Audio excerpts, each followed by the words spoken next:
కార్యక్రమాన్ని నిర్వహించడానికి సహాయపడిన ప్రియులకు యేసు అనుచరులు అందరము కలిసి హృదయపూర్వక వందనాలు చెల్లిస్తున్నాం. అమ్మా బాబు, మేము మీకు ఏమీ ఇవ్వలేము. మా పక్షంగా దేవుడే మిమ్మలను మీ కుటుంబాలను నిండారుగా దీవించును గాక. Praise the Lord. దేవుని నామానికి స్తోత్రం. ఎలా ఉన్నారు? బాగున్నారా? అన్నయ్య, అక్కయ్య, ఇప్పుడే ఉద్యోగం నుంచి వచ్చారా? ఎంతో ఒత్తిడి ఉద్యోగంలో ఉందా? ఇంటికి రాగానే శాంతి సమాధానము లేదా?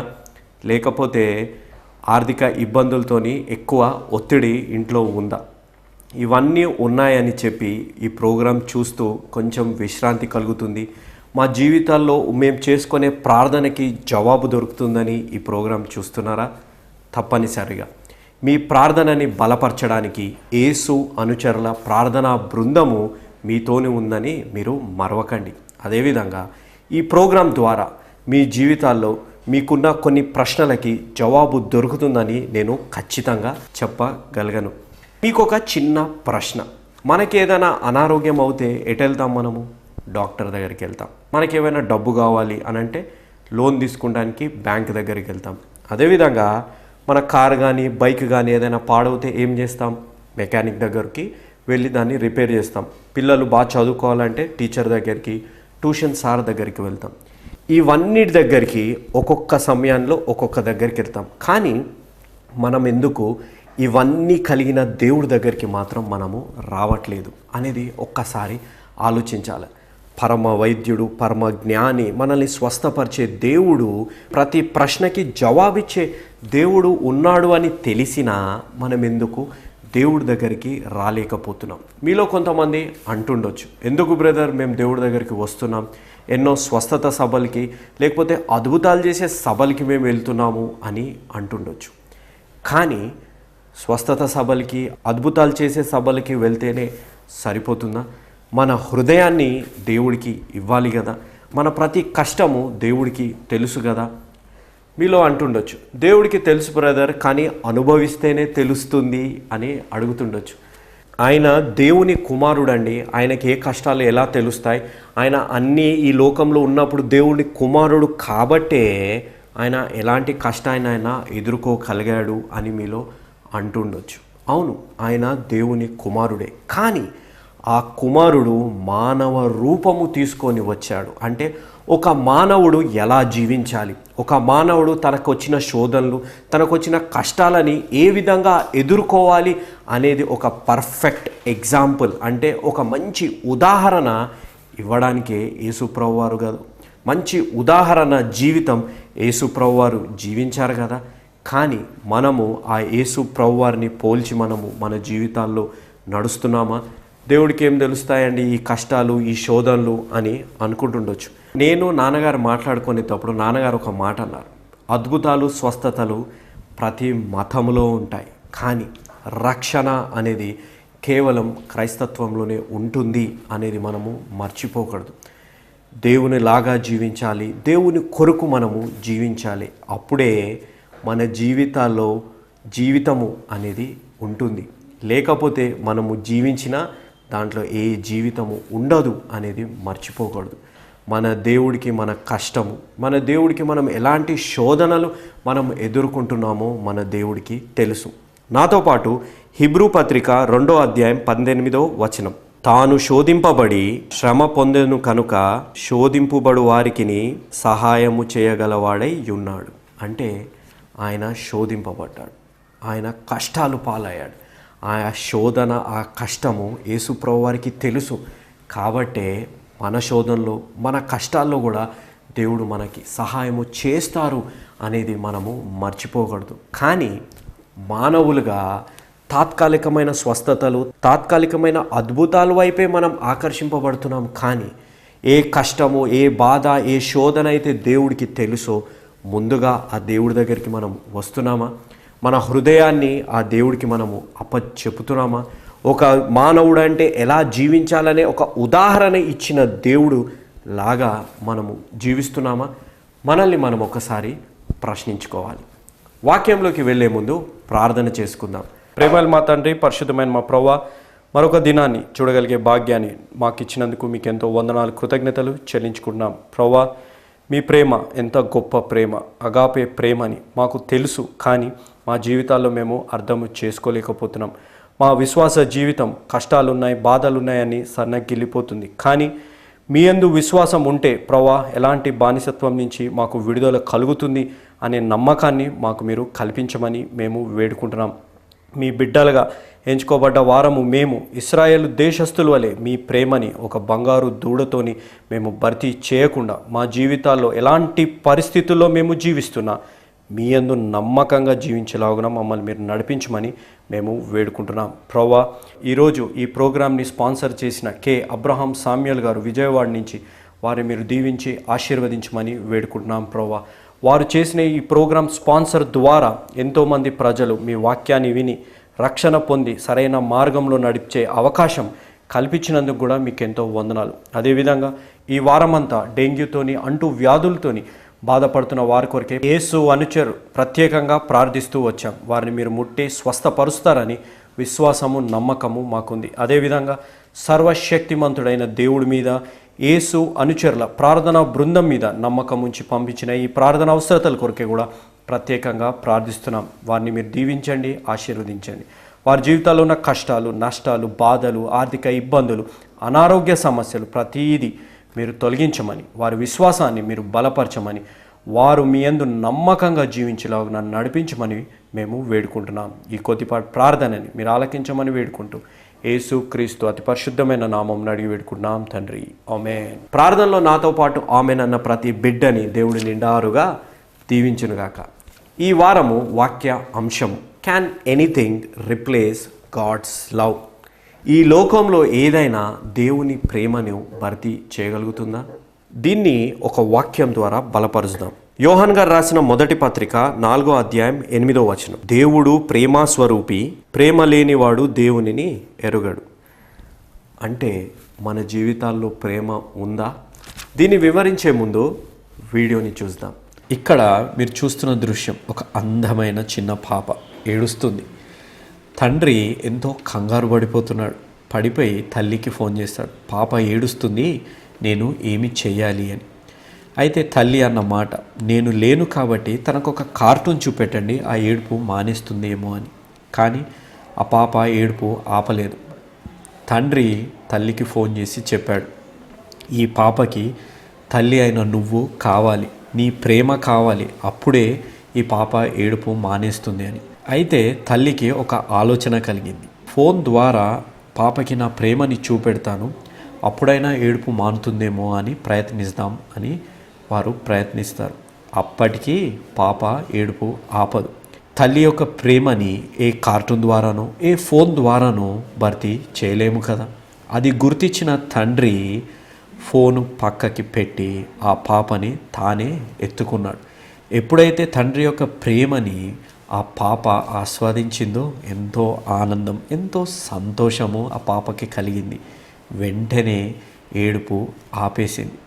పాప ఏడుపు ఆపింది. కానీ ఏ ప్రేమనైతే ఫోను, కార్టూన్ భర్తీ చేయలేదో తండ్రి చేసేవారికి తల్లి కన్నీరు కార్చింది.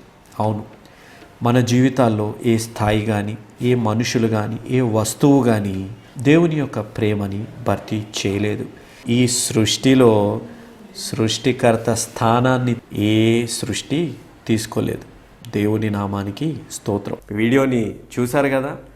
ఇలాంటి పరిస్థితి మన ఇంట్లో ఎన్నోసార్లు వచ్చి ఉండొచ్చు. తల్లి ఏదైనా పనిలో నిమగ్నురాలై ఉన్నప్పుడు తండ్రి ఆ ఏడుస్తున్న పాపని కానీ బాబుని కానీ ఓదార్చాలంటే ఎంతో కష్టపడిపోతుంటారు. అదే ఈ వీడియోలో కూడా జరిగింది. తల్లి బయటకు వెళ్ళినప్పుడు ఆ బాబు ఏడుస్తుంటే తండ్రి ఏమి చేశాడు? తల్లి లేదు కాబట్టి తల్లి యొక్క ప్రేమని ఒక కార్టూన్ ద్వారానో, లేకపోతే తల్లి దూరం ఉంది కాబట్టి ఒక ఫోన్ ద్వారా తన ప్రేమని, తన ఆప్యాయతని ఆ ఫోన్ ద్వారా ఆ బాబుకి చూపెట్టి ఆ ఏడుపు మానిపియాలి అని ప్రయత్నించాడు. కానీ ఈ లోకంలో ప్రేమని ఏదైనా భర్తీ చేయగలుగుతుందా? చేయలేదు కదా. కానీ ఆ తండ్రి కూడా అదే ప్రయత్నించాడు. ఆ తండ్రి అది ప్రయత్నించినప్పుడు ఆ బాబు ఏడుపు మానలేదు. ఇలానే ఒక బ్రదర్ నాకు తెలుసు, వారి వైవాహిక జీవితంలో కష్టం వచ్చింది. అయితే నేను ఆ బ్రదర్ని అడిగాను, మీరు పెద్దల ఆశీర్వాదంతో పెళ్లి చేసుకున్నారా లేకపోతే మీకే మీరు పెళ్లి చేసుకున్నారా అని. అంటే లేదు బ్రదర్, మాది లవ్ మ్యారేజ్, మాది ఎంతో మంచి వివాహము, మేము ఎన్నో సంవత్సరాలుగా ప్రేమించుకొని వివాహము చేసుకున్నాము అని. అయితే వారిద్దరిని కూర్చోబెట్టినప్పుడు నేను ఆ పాపను అడిగాను, అమ్మ పెళ్ళికి ముందు నీకు ఐ లవ్ యూ ఎన్నిసార్లు చెప్పేవాడు తమ్ముడు అని. అంటే అన్నయ్య రోజుకి ఒక 100 సార్లు నాకు చెప్పేవాడు అని. ఇప్పుడు ఎన్నిసార్లు చెప్తున్నాడమ్మా వివాహము జరగాక అంటే, అన్న నెలలో ఒక్కసారి కూడా చెప్పట్లేదు అని. అంటే మీరు ఎలాంటి పరిస్థితుల్లో ఉన్నారు మీరు ఆలోచించుకోండి అని నేను చెప్పాను. అంటే ఆ ప్రేమ మీ మధ్యలో ఉందా, లేకపోతే ఆ ప్రేమ బదులు మీ అహము మిమ్మల్ని మీరు తృప్తిపరచుకోవడానికి, లేకపోతే వేరే ఆటితోని మీ ప్రేమ భర్తీ చేయబడ్డదా అనేది మీరు ఒకసారి ఆలోచించుకోండి అని అన్నప్పుడు వారిద్దరి కళ్ళల్లో నీళ్ళు వచ్చాయి. అవునన్నా, మేము పెళ్ళికి ముందు ఫోన్లో ఎన్నోసార్లు మాట్లాడుకొని ఎన్నోసార్లు చెప్పుకున్నప్పుడు మాకు అర్థం కాలేదు, కానీ ఎప్పుడైతే నిజ జీవితంలో ఆ ప్రేమని వ్యక్తపరచాలి అనే సమయం వచ్చినప్పుడు మొదట్లో బాగానే ఉంది, కానీ కష్టాలు వచ్చినప్పుడు మాత్రం ఆ ప్రేమ మాత్రము మా మధ్యలోంచి వెళ్ళిపోయి కష్టాలు, బాధలు, సమస్యలు, మా అహము, మా స్వార్థము భర్తీ చేసేసాయి అన్నయ్య అని అన్నది. అలాంటి జీవితము మన జీవితాల్లో కూడా మనము జీవిస్తున్నామా, ఏ విధంగా మనము జీవిస్తున్నాము అనేది ఆలోచించాలి. Can anything replace God's love? ఈ లోకంలో ఏదైనా దేవుని ప్రేమతోని భర్తీ చేయగలుగుతుందా అనే అంశాన్ని వివరించాలి అని నేను ప్రార్థించినప్పుడు దేవుడు నాకు ఇశ్రాయేల్ దేశస్థులు బంగారు దూడని తయారు చేసిన దాని గురించి చూపెట్టారు. అవును, అక్కడ ఏమి జరిగింది? బానిసలుగా ఉన్న ఇశ్రాయేలు దేశస్థులని దేవుడు ఏమి చేశారు? ఒక అద్భుత రీతిలో, కని విని ఎరగని రీతిలో గొప్ప గొప్ప అద్భుతాలు చేసి వారిని ఒక వాగ్దానము దేశానికి తీసుకెళ్తానికి, ఆ బానిసత్వంలోంచి వారిని విడిపించారు. ఎంత గొప్ప దేవుడు! అద్భుతాలు చేసిన దేవుడు, ఆ అద్భుతాలు చూసిన ఇశ్రాయేల్ దేశస్థులు ఎప్పుడైతే మోషే గారు ఆ పర్వతం మీద వెళ్ళి 40 రోజుల వరకు రాలేదో వీరు ఓర్పు నశించారు, సహనము కోల్పోయారు. వీరు అనుకున్నారు ఇంకా మోషే రాడు, మాకు ఒక దేవుడు కావాలి, మమ్మల్ని విడిపించింది ఏ దేవుడు అని చెప్పి సజీవుడుగా ఉండే దేవుని స్థానంలో ఒక బంగారు దూడతోని వారు భర్తీ చేశారు. అంటే they replace the living God and the loving God with a golden calf. వారు ఆ బంగారు దూడని తయారు చేశాక వారు సంతోషము పట్టలేకపోయారు. వారు ఎంతో ఎక్సైటెడ్, అంటే ఎంతో ఆనందము, ఉత్సాహంతో పండగ వాతావరణం వారికి అక్కడ కలిగింది. అవన్నీ శాశ్వతమా? కాదు కదా. నిజమైన దేవుడు, సజీవుడైన దేవుడు, ఒక సత్యమైన దేవుడు, ప్రేమమయుడైన దేవుణ్ణి వారు చూసినప్పటికీ, వారిని ఏ రీతిలో వారిని దేవుడు కాపాడాడు అని వారికి తెలిసినప్పటికీ వారు ఓర్పు నశించి దేవుని ప్రేమని వారు ఒక బంగారు దూడతోని వారు భర్తీ చేశారు. ఏమి జరిగింది? నాతో పాటు నిర్గమకాండం 32వ అధ్యాయం 6వ వచనం. మరునాడు వారు ఉదయమున లేచి దహన బలులను సమాధాన బలులను అర్పించిరి. అప్పుడు జనులు తినుటకును త్రాగుటకును కూర్చుండి ఆడుటకు లేచిరి. అంటే దే వర్ సో ఎక్సైటెడ్. మా దేవుడు ఈ దూడనే అండి, ఈ దూడనే మమ్మల్ని కాపాడింది, మమ్మల్ని ఆ బానిసత్వం నుంచి ఈ దూడనే అండి తీసుకొచ్చింది అని వారు మాట్లాడుతున్నారు. వారు మర్చిపోయారు దేవుడు చేసిన మేలు. బానిసత్వం నుంచి వాగ్దానపు దేశపు పాలు తేనె ప్రవహించే దేశానికి నేను తీసుకెళ్తాను మిమ్మల్ని అనే వాగ్దానం చేసిన దేవుణ్ణి వారు మర్చిపోయారు. వారు ఏం చేశారు? దేవుడు మనల్ని సృష్టించారు, కానీ అక్కడ ఇశ్రాయేల్ దేశస్తులు ఏం చేశారు? దేవుణ్ణి వారు సృష్టించారు. అక్కడ మీరు గమనించాలి. దేవుణ్ణి మనం సృష్టించగలుగుతామా? కలగలేము కదా. సృష్టికర్త అయిన దేవుడు ఒకరే. దేవుని చేతితో సృష్టింపబడ్డ వారమైన మనము, వారు దేవుణ్ణి సృష్టించరు. దేవుణ్ణి మనము సృష్టించలేము. ఆయన ఆకారాన్ని కానీ, ఆయన ఎలా ఉంటాడు అనేది కానీ మానవ ఊహకి అందరిది అది. కానీ మానవులుగా మనం ఏం ప్రయత్నిస్తుంటాం? మనకొక ఆధారం కావాలి. దేవుడు ఇలా ఉన్నాడు, దేవుడు ఇలా చేస్తాడు, దేవుడు ఇలాంటి వాడు అనేది ఆలోచన మన జీవితాల్లో ఎప్పుడు ఉంటుంది. మనకి అనుకూలంగా ఉన్నట్టు మన దేవుడు ఉండాలి. ఆ విధంగా ఇశ్రాయేల్ దేశస్థులు ప్రవర్తించారు. వారు ఒక దేవుడిని వారు సృష్టించారు. They replace the living God with a golden cough.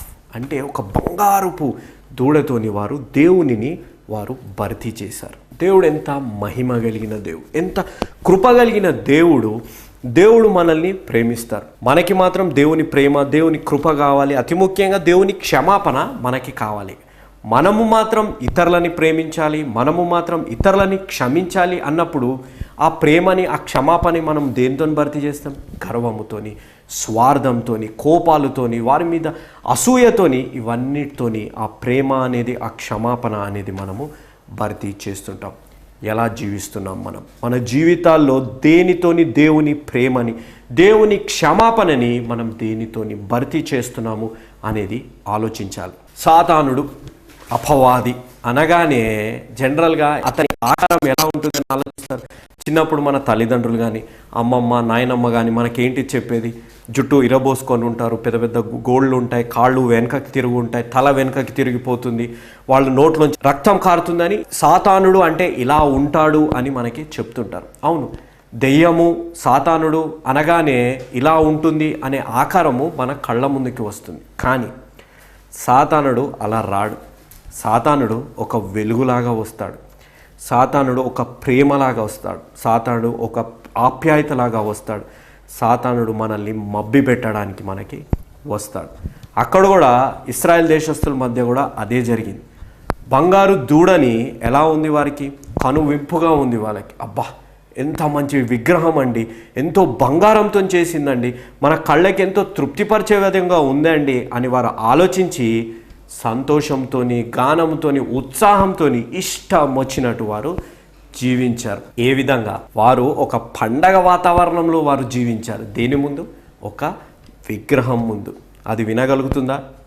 మాట్లాడగలుగుతుందా? లేదు కదా. కానీ వారు అవన్నీ చేశారు. సాతానుడు ఏ రీతిలో వచ్చాడు? చూస్తానికి ఎంతో అందంగా కనిపడే విధంగా, కళ్ళకి ఎంతో సంతోషం, కళ్ళకి ఎంతో ఆనందం కలిగే విధంగా వారికి ఒక ఆధారము వారికి ఉండేలాగున సాతానుడు వచ్చాడు. వారు దానిని చూసి ఎంతో సంతోషపడిపోయారు. నా జీవితాల్లో కూడా మనము ఎలా జీవిస్తున్నాం? మనము దేవుని ప్రేమని దేనితోని భర్తిస్తున్నాం? యవనస్తులు ప్రత్యేకంగా గర్ల్ ఫ్రెండ్, బాయ్ ఫ్రెండ్ అని చెప్పి తాత్కాలికంగా మన హృదయాల్ని తృప్తిపరుస్తుంది.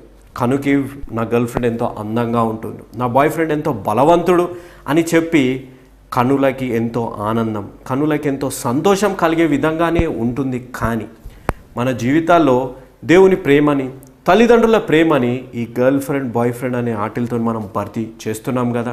తల్లిదండ్రుల మాట వినకుండా వారి నుంచి దూరం అయిపోయి జీవించి మనం ఇష్టం వచ్చినట్టు మనం జీవించుకుంటూ ఎప్పుడు దేవుడు ప్రేమ, ఎప్పుడు తల్లిదండ్రుల ప్రేమను అర్థం చేసుకుంటాం? ఎప్పుడైతే ఆ సంబంధంలో మనము నష్టపోతామో, ఎప్పుడైతే మనం అతిగా ప్రేమించి వీరందరి ప్రేమని ఏ గర్ల్ ఫ్రెండ్, బాయ్ ఫ్రెండ్ అనే ప్రేమతో భర్తీ చేస్తామో వారు మనల్ని వదిలి వెళ్ళిపోతారో, వారు మనల్ని మోసం చేసి వెళ్ళిపోతారో, అప్పుడు దేవా దేవా అని దేవుడి దగ్గరకు వస్తాం, లేక తల్లిదండ్రులకు వస్తాం. దేనితోని మనము దేవుని ప్రేమని, తల్లిదండ్రుల ప్రేమని భర్తీ చేస్తున్నాం. సాతానుడు భయంకరంగా రాడు. సాతానుడు ఒక గర్ల్ ఫ్రెండ్, ఒక బాయ్ ఫ్రెండ్ రూపంలోనే రావచ్చు కదా. ఒక్కసారి ఆలోచించండి. యవనస్తులు ప్రత్యేకంగా సాతానుడు ఒక స్నేహితుడి రూపంలో కూడా రావచ్చు. ఆలోచించాలి యవనస్తులు. నా ఫ్రెండ్ తాగమన్నాడు కాబట్టి తాగన్నానా, లేకపోతే నా స్నేహితుడు నాకు ఛాలెంజ్ చేశాడు కాబట్టి నేను తాగన్నానా అని అంటుండొచ్చు.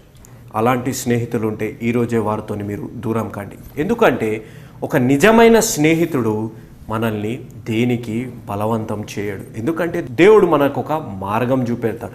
ఆయనే మన స్నేహితుడు. ఈ లోకంలో ఉన్న స్నేహితులందరూ ఒకటి తెలుసుకోవాలి. ఏదో తాగితే తాత్కాలికంగా సంతోషం కలుగుతుంది, నేను పెద్ద హీరోనిలే అన్న విధంగా ఆలోచిస్తుండొచ్చు. కానీ ఆ బానిసత్వం మనకి జీవితాన్ని ఇస్తుందా? ఇవ్వదు కదా. ఒక నిజమైన స్నేహితుడు ఏమి చేస్తాడు? తప్పిపోతున్న స్నేహితుడి సరైన మార్గంలో నడిపిస్తాడు. స్నేహితులు కలిసి ఒక మంచి జీవితాన్ని మనం జీవించాలి. చెడు వ్యసనాలకి మనం అలవాటు కాకూడదు. తల్లిదండ్రులను మనం గౌరవించాలి, వారిని మనం సన్మానించాలి.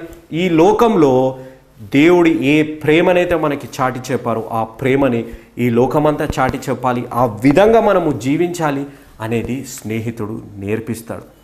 గమనించండి, ఒక గర్ల్ ఫ్రెండ్, ఒక బాయ్ ఫ్రెండ్, ఒక స్నేహితుడు రూపంలో కూడా సాతానుడు రావచ్చు, మనల్ని మబ్బి పెట్టవచ్చు, మనల్ని రెచ్చగొట్టవచ్చు కూడా. అదేవిధంగా అక్కడ కూడా జరిగింది. ఇశ్రాయేలు దేశస్థులు రెచ్చిపోయారు. మాకొక దేవుడు కావాలి, మాకొక ఆధారం కావాలి అంటే మరొక బంగారు దూడని వారు తయారు చేశారు.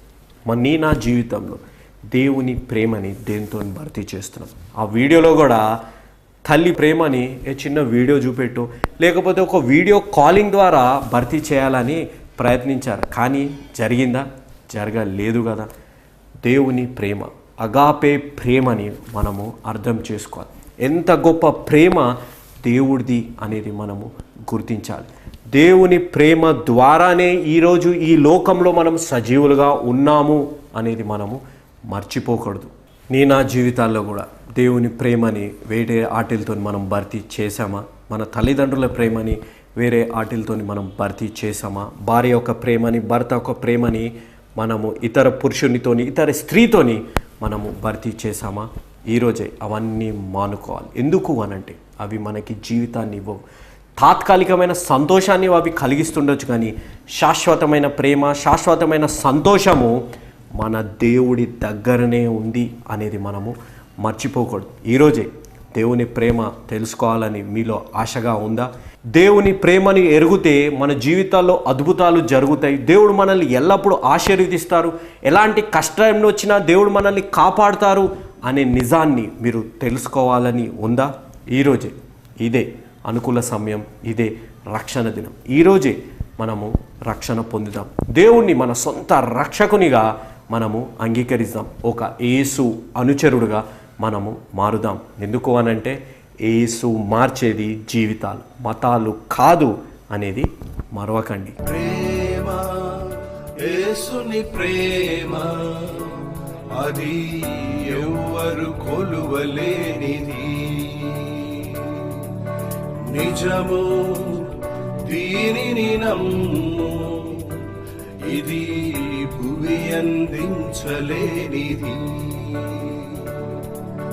ప్రేమ, యేసుని ప్రేమ, అది ఎవ్వరు కొలువలేనిది.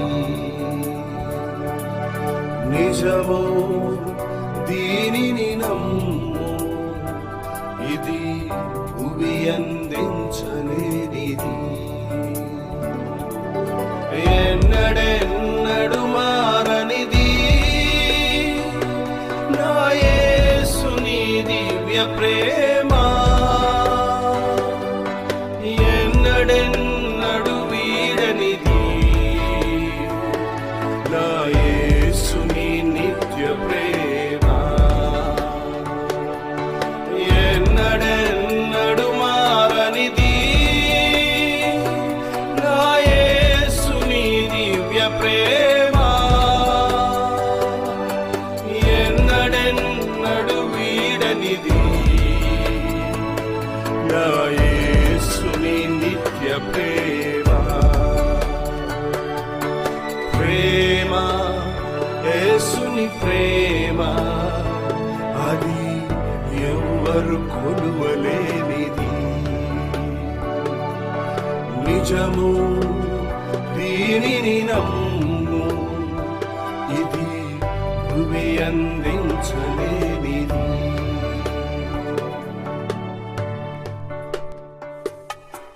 తల్లిదండ్రుల ప్రేమ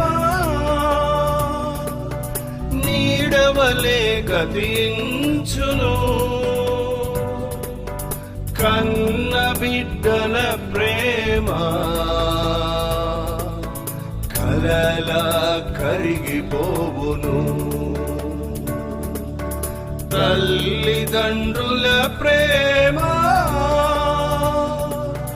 నీడవలే గతించును.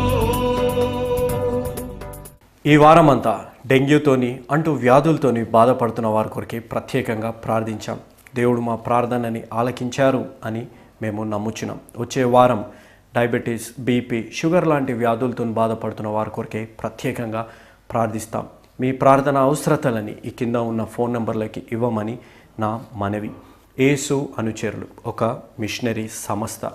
ఈ మిషనరీ సంస్థ ఏ విదేశీ సహాయంతో కానీ లేకపోతే ఎలాంటి సంఘాలతో కానీ ఆధారపడి నడవట్లేదు. కేవలం దేవుని మీద, అదేవిధంగా దేవుని వాక్యాన్ని ప్రేమించే మీ మీద ఆధారపడి నడుస్తున్న సంస్థ. కాబట్టి ఈ యేసు అనుచరులు నిర్వహించు ఈ సమాధాన సమయం కార్యక్రమం ఇదే విధంగా కొనసాగాలి. యవనస్తుడైన నన్ను మీరు ప్రోత్సహించి ఇంకా ఎంతోమంది యవనస్తులని ఉత్తేజపరిచే రక్షణ మార్గంలో నడిపించాలి అనంటే మీరు నాకు సహాయం చేయాలి. మీరు నాకు సహాయం చేస్తారని, ఈ ప్రోగ్రామ్ని మీరు స్పాన్సర్ చేయమని నా మనవి. ఇంతవరకు వాక్యాన్ని విన్న ప్రతి బిడ్డని దేవుడు నిండారుగా దీవించునుగాక. ఆమేన్. My address 1-1-214/2, flat number 505506. 1-1-214/2, flat number 505506. Prithvi Apartments Extension, Vivek Nagar, Chikkarpalli, Hyderabad 20. దేవుడు మిమ్మల్ని నిండారుగా దీవించునుగాక. ఆమేన్.